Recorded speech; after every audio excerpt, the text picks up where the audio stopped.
So this is lesson 5.1-1, which is trig identities. And for the warm-up, all I want you to do is you've been given an equation, which actually happen to be identities, but I'll tell you the difference between an identity and an equation soon. And I want you to just do some algebraic manipulation to solve, oopsie, my board's come out of calibration, to solve for what's written here. So on this one, I want you to come up with an expression for me, an equation for me for cosecant of x equals something. So you start off with what I've got in that box. You start off with that. If we want to end up with cosecant of x equals, we obviously don't want cosecant of x in the denominator. So we're going to cross multiply it up here. So what's in the box would be your first line of work. Your next line of work would be cosecant of x times the sine of x equals 1. And we just want to end up with the cosecant of x. So to get there, what we're going to have to do is cancel out this multiplication by dividing by the sine of x. And you have to do the same thing on both sides. So we've just worked out the cosecant of x is 1 over the sine of x, okay? So we were given this, and we've done some algebra to work out what this equals, okay? So I've done the first one for you. Let's give you a couple of minutes, and you do the remaining ones, okay? 3 and 6 are going to be super easy. 2, 4, and 5 take a bit more thinking. 5 is by far the most difficult. Okay, 2 minutes, see where you go to.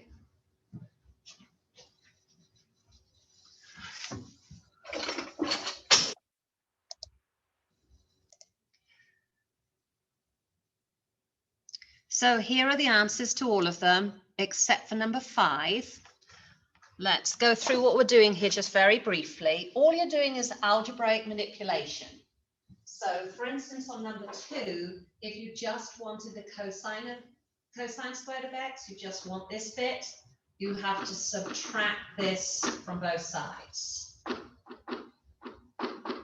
So that's the 0 pair that cancels, and you get cos squared of x is 1 minus sine squared x. Yeah? Anyone want to volunteer the answer they got for number 5?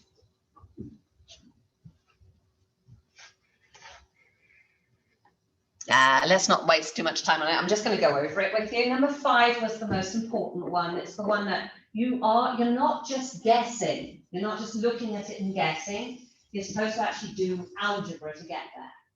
So to solve for 1 minus cosecant squared of x, the first thing I'm going to do is I'm going to solve for 1. So I'm going to say 1 equals. So what I'm going to do is I'm going to subtract cosine squared of x from both sides. I mean cotangent squared of x. So that's a 0 pair that cancels. I've got cosecant squared x minus cotangent squared x.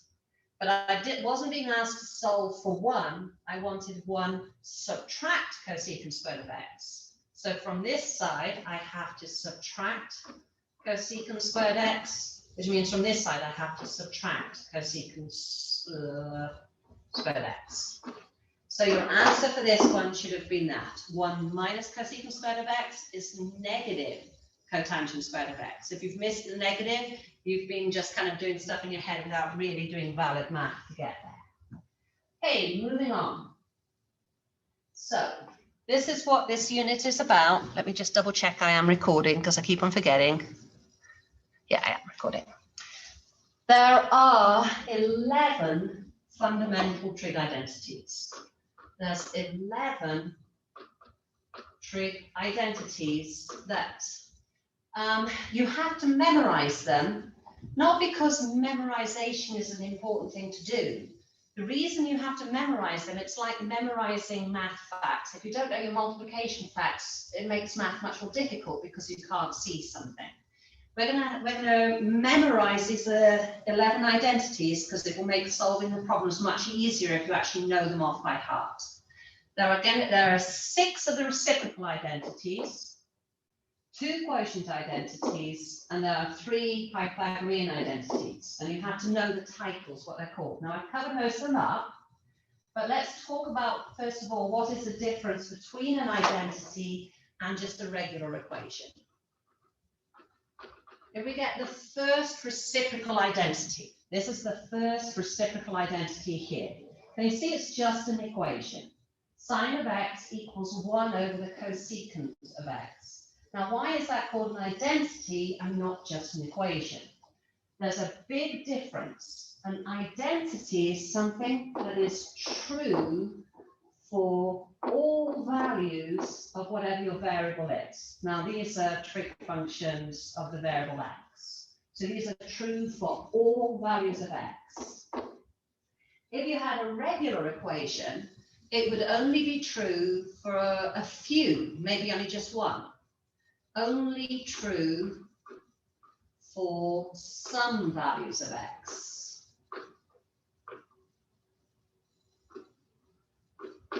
If you have a regular equation, you can solve it. And you'd end up with an answer, or a couple of answers, like maybe x equals 6, or x equals 30 degrees, or x equals pi by 6, something like that.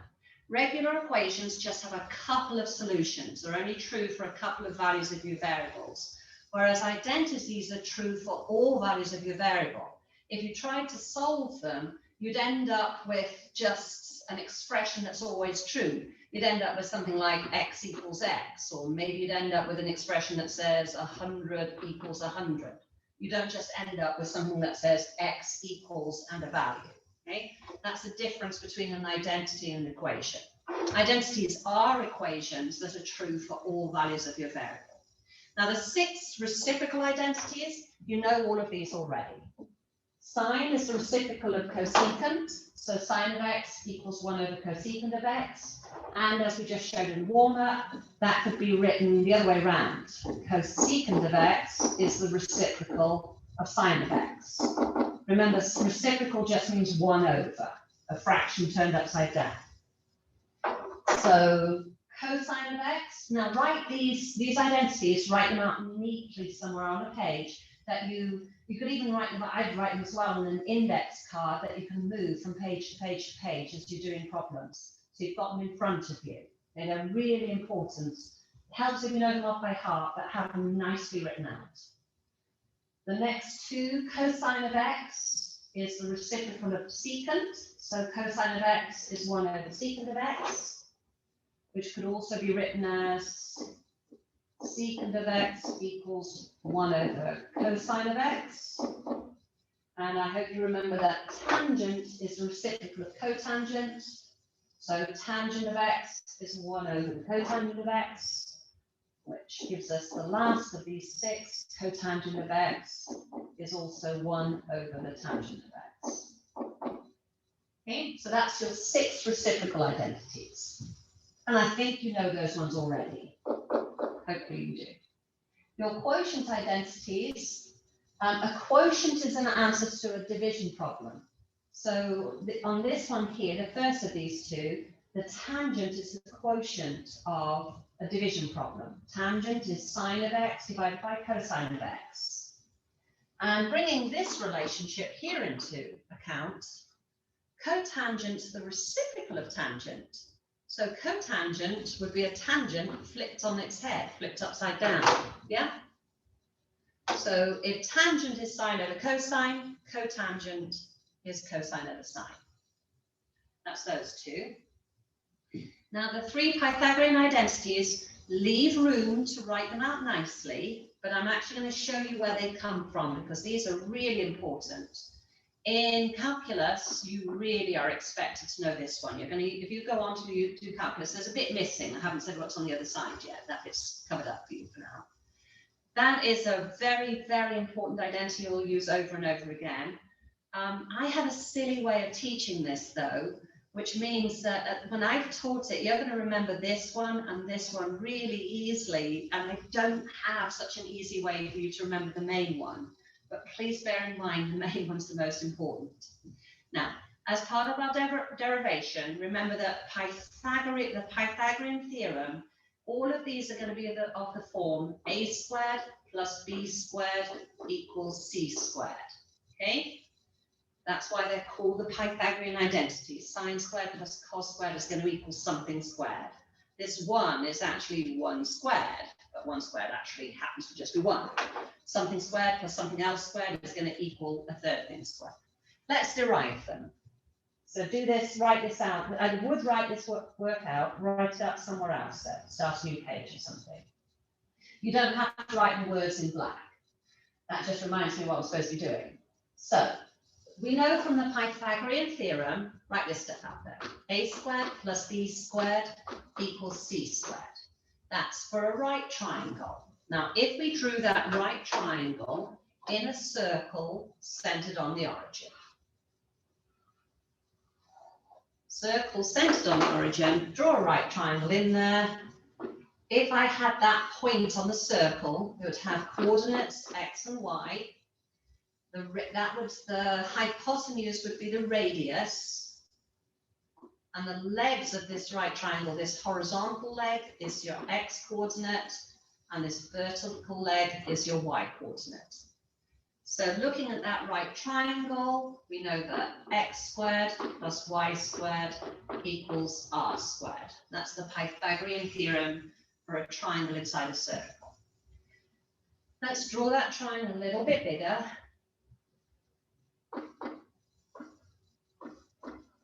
It's centered on the origin, so that angle is the angle theta in standard position. That's x, and that leg's y. Now, if we're in the unit circle, what we mean by the unit circle is we mean that the radius of the circle is 1. If we had that as our triangle, when the radius of that circle that was going through this point is 1, then if I wanted to know the cosine of my angle theta, remember cosine is adjacent over hypotenuse, so it's x over r, but I know that on the unit circle, my r is 1, so that's simply x. If the radius is 1, x would give me the cosine of theta, and in a similar fashion, sine of theta is y divided by r, which is y divided by 1, which would just be y. Y equals the sine of theta. Now this is only true if r equals 1. But let's get that information and substitute it back into this relationship we'd established there. Okay, so I'll do it further down the page. Write up the relationship again. X squared plus y squared equals r squared.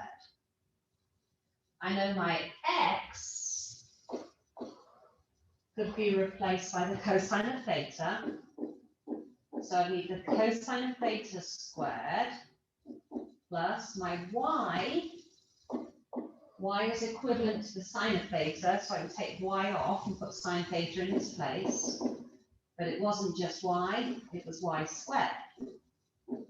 And my radius is 1, so I need 1 squared. Let's write that up in a more simplified fashion. Remember before Christmas, we said the easiest way to write cosine of an angle squared, when it's the cosine of the whole cosine that's been squared, not just the angle, we put the squared symbol there. Cos squared theta plus sine squared theta equals, and 1 squared is 1. That is this main Pythagorean identity that you're expected to remember. Now it is exactly what we just wrote. We started writing in your identities, but remember when you're adding things up, cos squared and sine squared, when you're adding, you can switch the order. So that could be written sine squared plus cos squared equals 1. Okay, I'm going to come back to the screen in a second. So at this point, we've just worked out this main one here. That's our first Pythagorean identity. You say sine squared x plus cos squared x equals 1. Or you could write cos squared x plus sine squared x equals 1. You can change the order of those two terms. 1 plus 2 is the same as 2 plus 1. When you're adding, order doesn't matter. So let's get to the other two. I'm going to go back to the screen.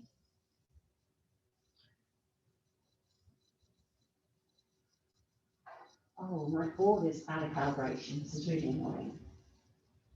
Okay, so we're going to start with that.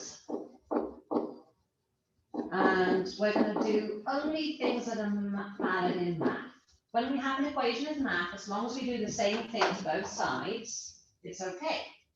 So I'm going to divide this whole side by the cosine squared of theta, which means I'd have to divide this side as well by the cosine squared of theta. That would give me cos squared theta over cos squared theta plus sine squared theta over cos squared theta equals 1 over cos squared theta. Now let's simplify that. This first term is 1 plus, now what is sine squared theta divided by cos squared theta? What I'm going to write beside you, don't need to write, just think about it. We were given one of the quotient identities you've already written down was that the tangent of an angle is the quotient of the sine of the angle divided by the cosine of the angle. Now, if you square this side, you'd square this side. So that would give you sine squared over cos squared. Yeah? So sine squared over cos squared is equal to, can be replaced by tangent squared. And on the right of this identity, 1 over cosine, we know that cosine is the reciprocal of secant. So if we have 1 over cos squared, that's the same as 1 squared over cos squared, or 1 over cos all squared, it'd be the same as secant squared. Okay, that is our second Pythagorean identity. Now I have a ridiculous way for you to remember that. It is ridiculous, but it works. Imagine you're someone with a very, very, very pale white skin, not wearing any sunscreen whatsoever, and you're out on the beach on a hot sunny day. You're going to frazzle, you're going to burn in the sunshine. But what's actually going to happen is you're going to change color very quickly. In fact, you're going to tan in a second. I tan in a second. You see how that helps you remember that identity. I is standing in for that 1, tan for this tangent squared, and second for secant squared. Okay, it's silly, but it works. Right, so that's the second Pythagorean identity. Let's go back to this starting point here, but we're going to write it the other way around again to get the third one. We're going to write starting with sine squared theta plus cos squared theta equals 1. That's your main Pythagorean identity. This time, instead of dividing by cos squared, we're going to divide everything by sine squared.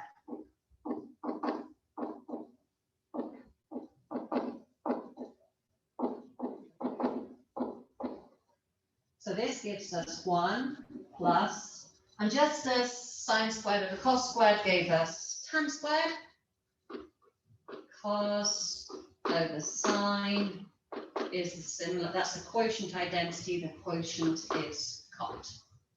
And if you square everything, you're going to get cot squared theta. And the reciprocal of sine is cosecant.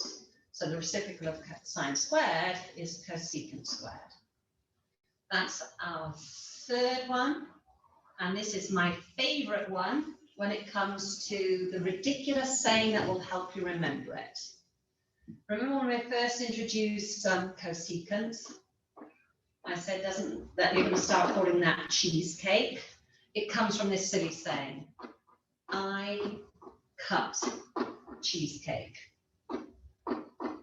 Now, next year, if you happen to be in a calculus class where, say, you're at college and you see a use for this identity, don't in front of 100 other calculus students yell out, I cut cheesecake. They'll think you're insane.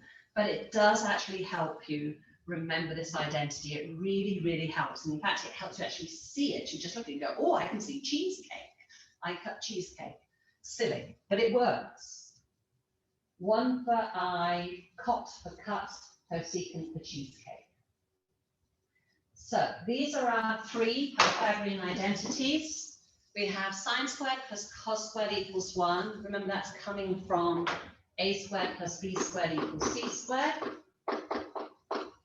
I tan in a second, and I cut cheesecake. Notice everything in those equations is squared.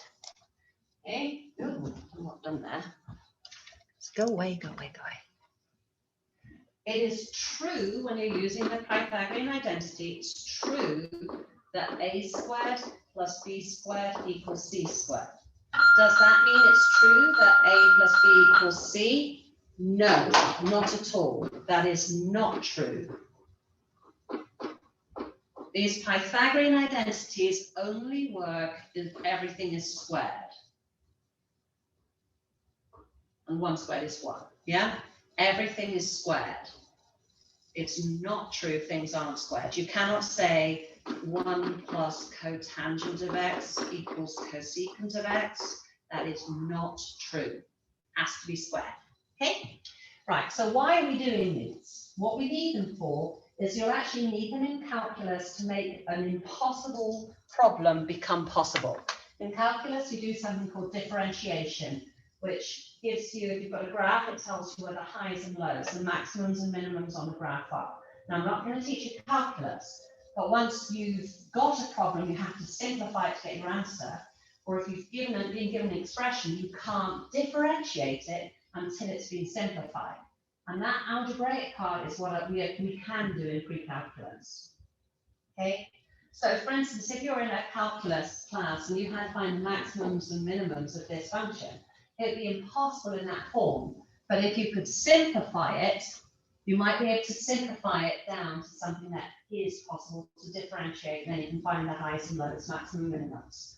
So we can't do any applications with this because we can't do the calculus, but we can do the simplification.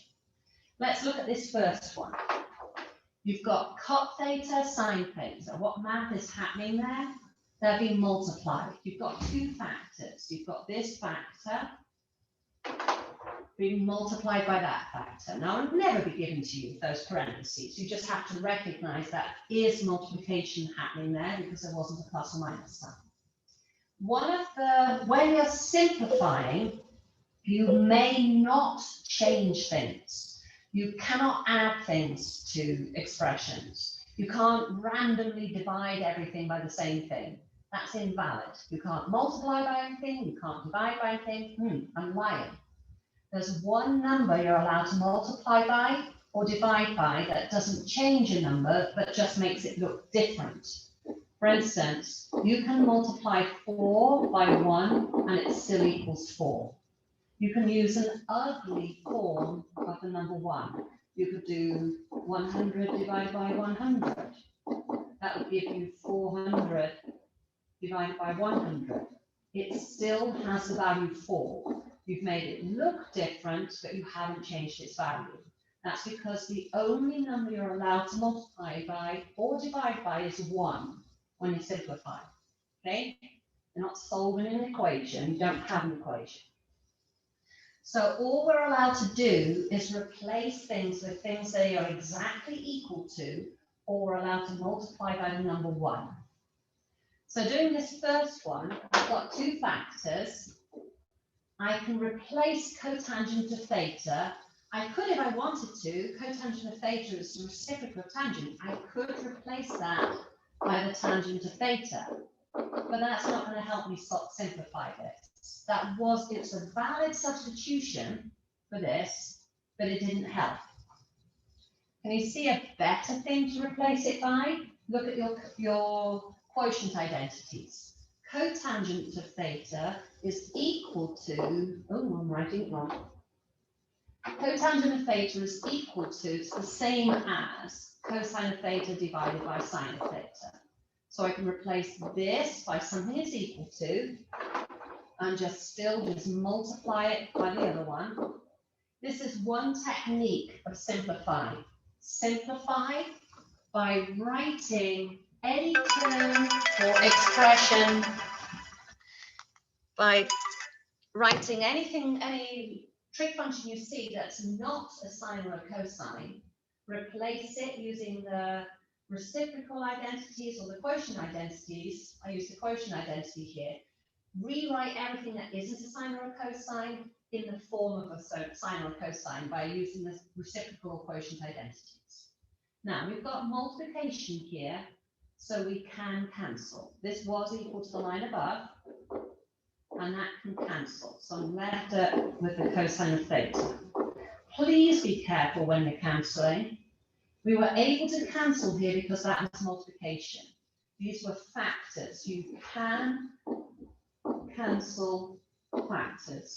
One of the most common problems I see with people's work in this unit is they cancel terms. If we had cos theta over sine theta, if it wasn't multiplication between them, if you are adding or subtracting there, it's totally and utterly invalid to do that. That's junk. You can't cancel unless you've got multiplication or division between things. You can only cancel factors, not terms. So please be careful with that. Okay, let's have a look at the second one. When I look at this one, what I'm thinking in my head is I'm seeing all these squared things, just making me think of my Pythagorean identities. And in particular, I'm seeing this, I'm thinking, I know that. You don't have to write this bit off the side. This is what I'm thinking. I know that I tan in a second. 1 plus tan squared theta equals secant squared theta. So when I see secant squared theta here, I can replace it with 1 plus tan squared theta. So this problem becomes, I'm going to leave the numerator the same. I've still got this -1 here, but the bit I've outlined in blue, secant squared theta, can be replaced with 1 plus tan squared theta. Now let's simplify what we've got here. In the numerator, I've still got sine squared. And in the denominator, I'm adding 1 and subtracting 1. That's a 0 pair. I'm not cancelling factors there. I have a 0 pair. That cancels each other out. 8th grade math. So this is divided by tan squared theta. Now, I know that I'm going to leave sine squared theta still again. This technique is still, I'm leaving things alone that are sine or cosine and then changing the other ones. Tangent could be written as sine divided by cosine, but it wasn't just tangent, it was tangent squared. And don't forget, you always need to put an argument for those. So now we have division of fractions. And remember, when you're dividing fractions, instead of dividing, you multiply. You multiply by the reciprocal. So you leave the numerator as it was, and you multiply by the reciprocal. So you have to flip that part upside down.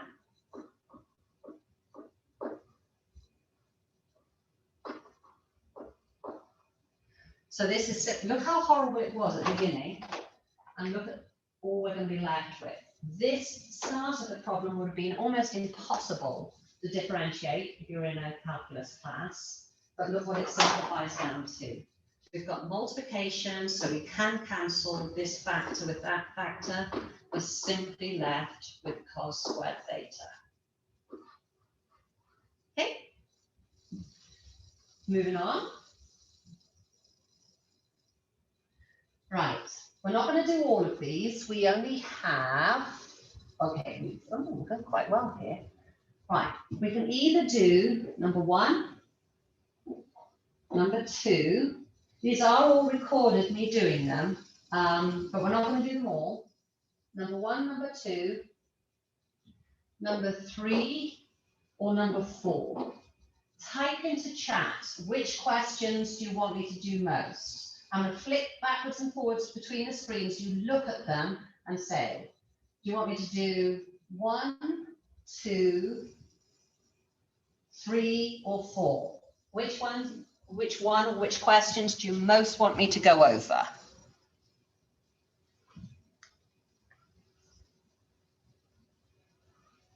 Oh, I've put my glasses in a safe place. I can't see anywhere. We've got people saying 3 and 4, 4, probably 4, 4, 3 and 4, 3, 3 and 4, 3 and 4. Yeah, you're right. Okay, 4 is by far the most difficult one here. I'll show you how easy 3 is. It looks a little bit trickier, but it's not that bad. When you look at it, is anyone looking at that and seeing cheesecake? Can you see the cheesecake? Well, number 3, here's cheesecake. What can I replace cheesecake with? The identity is I cut cheesecake. That can be replaced with 1 plus cotangent squared. That is cheesecake. I cut. 1 plus cot squared theta is the same. It's equivalent to cosecant squared theta. So I can replace this with that. Let's write out everything else that's there. In this, we have that, and we also have this minus 1. And then it had to be multiplied by sine squared. Okay. Now looking at this, oh, this was equal to the line above, so do start your work with equals. Then within that first factor, we've got a 0 pair, we're adding 1 and subtracting 1. So we're just left with cotangent squared theta, which has to be multiplied by sine squared theta. And that's very similar to that one we did, the very first one we did. The quotient identity for cotangent is cos over sine. So cot squared theta is the same as cos squared theta over sine squared theta. I was using one of the quotient identities there, which still needs to be multiplied by sine squared theta. Be very clear what I've done here. What I've done is I've replaced this with something it's equal to, yeah? What I did here was I replaced this bit with something it was equal to. All you're doing is you're substituting, taking something off and putting something in place that it's equal to, using the identities. You don't want those squares all over your work, really messing it up. You don't want those dots on your work either, really. Okay, so what are we left with here? We've got multiplication, so we've got factors, so yes, we may cancel. And we're left with cos squared theta. Okay, so that was easy, that one. Now comes the more tricky one. Let's have a look at number 4. What we've got here is we've got one fraction plus another fraction. Think about what we would do if this was like a middle school math question that looked similar. If you had 1 over 3 plus 1 over 4, how would you add them up? What you would do is you get those 2 different denominators and you multiply them together. Oh, you wouldn't have 1, you'd have something plus something else over 3 times 4, yeah? You'd combine them together over a common denominator of 12. So I'm just showing you how you do it with numbers, because in a minute we're going to do it with all these words, and it's going to look much worse. So what would we do for the numerators? Remember, the only number you're allowed to, we've got to make this denominator here be the same as that denominator there. The only number we're allowed to multiply by is a form of 1. But we're going to choose a carefully chosen form of 1. We're going to use a carefully chosen form of 1 to actually give us what we want. We want 3 times 4 in the denominator. So I'm going to multiply this by the carefully chosen form of 1, 4 over 4. Multiply, distribute that in there. I've got 4. So the first numerator plus, oh, I suppose I've written that up here. And the second one, I want the denominator to be 4 times 3, 3 times 4. So I'm multiplying by the carefully chosen form of 1, 3 over 3. I'm using 3 over 3 equals 1. So what I'm doing is perfectly valid because all I'm multiplying by is 1. So my answer to the problem becomes simply 7/12. Now that was doing it with numbers. You've been able to do that since you were in middle school. Now let's do it with trig. We're going to need more space, a lot more space.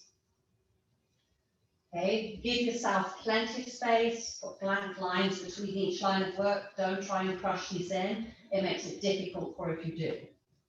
So the first thing we're going to do is we're going to identify our two denominators. We know we've got two separate fractions here being added together.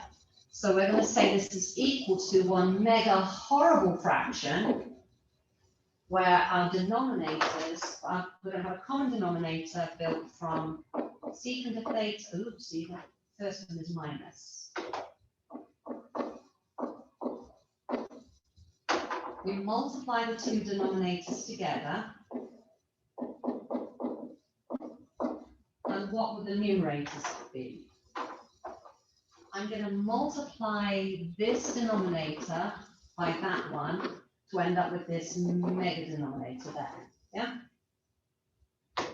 So this fraction has to be multiplied by secant of theta plus tangent of theta. So I have to multiply the numerator by the same thing because I'm multiplying by a carefully chosen form of 1. Okay? So for what goes in this part of the fraction here, distribute this 1. 1 times secant of theta plus 1 times tangent of theta.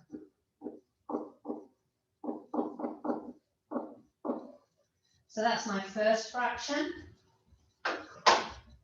Then this one needs the common denominator, so I need to multiply it by the other denominator, which means I have to multiply the numerator by the same thing, because this could be a minus, careful. So I'm only allowed to multiply by a carefully chosen 1. Distribute that 1. I'm adding here, so I don't need to put parentheses. If that had been minus, I would have needed the parentheses because you'd need to remember to distribute the negative. So I've got 1 times the secant of theta and minus 1 times the tangent of theta. Let's clean this up.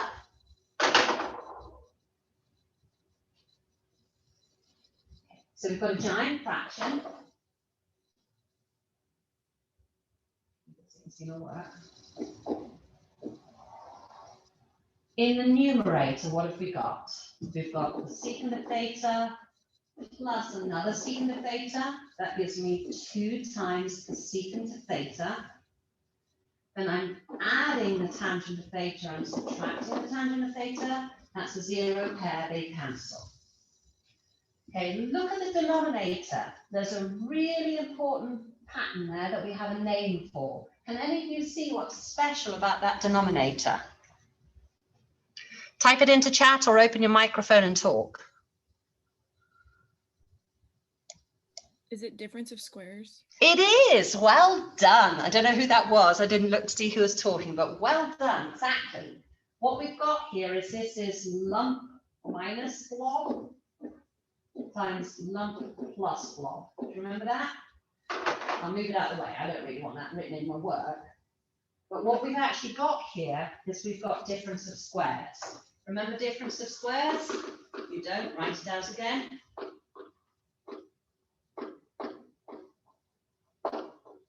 Difference of squares tells us that if we have a plus b times a minus b, you can write those in the other order, you would get your a squared and your b squared, and it's the difference of squares, you'd end up with a minus between them. So our a in this circumstance is secant. So we've got a squared, difference minus our b squared. Okay. Now, what can we replace secant with? Can you see anything that's to do with squares, and when you're brought in difference of squares, look for one of your Pythagorean identities. Okay, There's two different ones I could use here. The one I'm going to, oh no, it's just one. The one that links them is I tan in a second. One, but this is just what I'm thinking. You don't have to write this down. In my head, I'm thinking that. So where I see secant squared, I can replace it with 1 plus tan squared. Okay? So where I've got this secant squared theta here, I'm going to replace it where in its place I'm going to put 1 plus tan squared. Okay?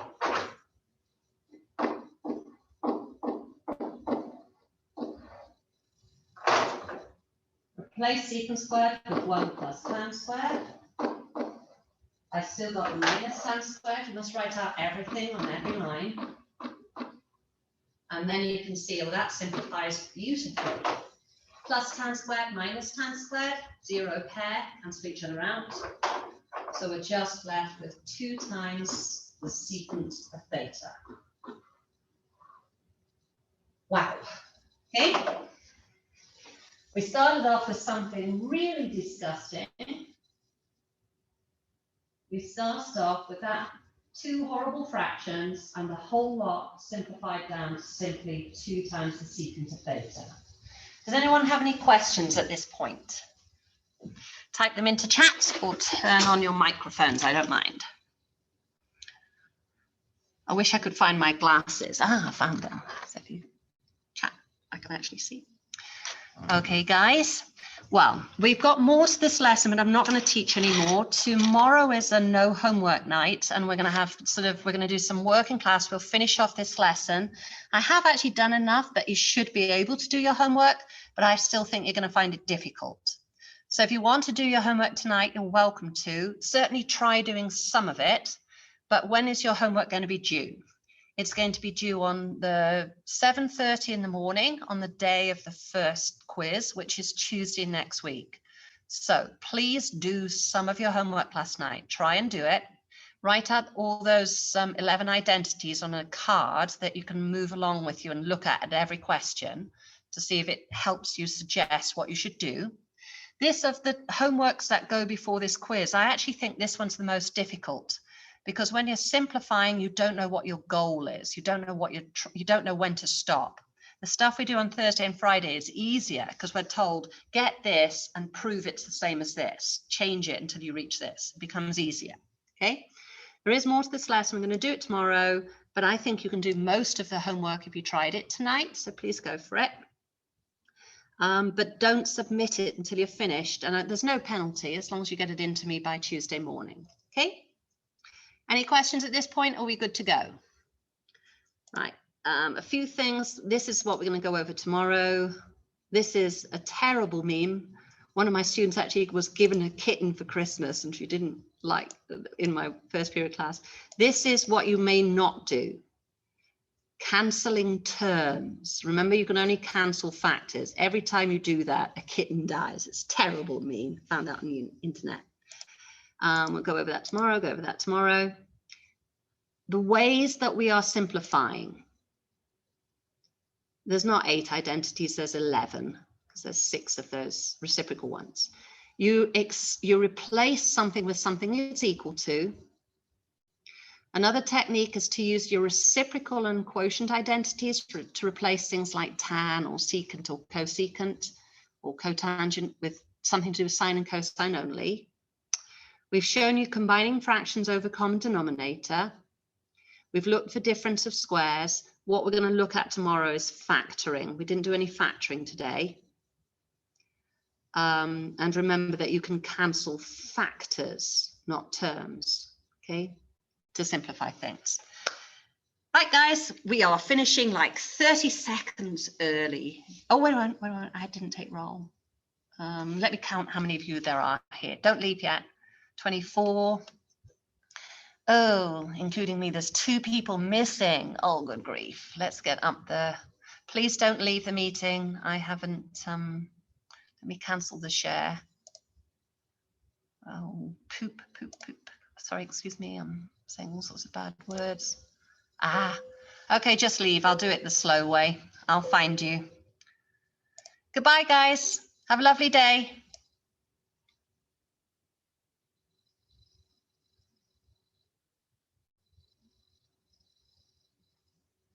Sorry, Shanzi.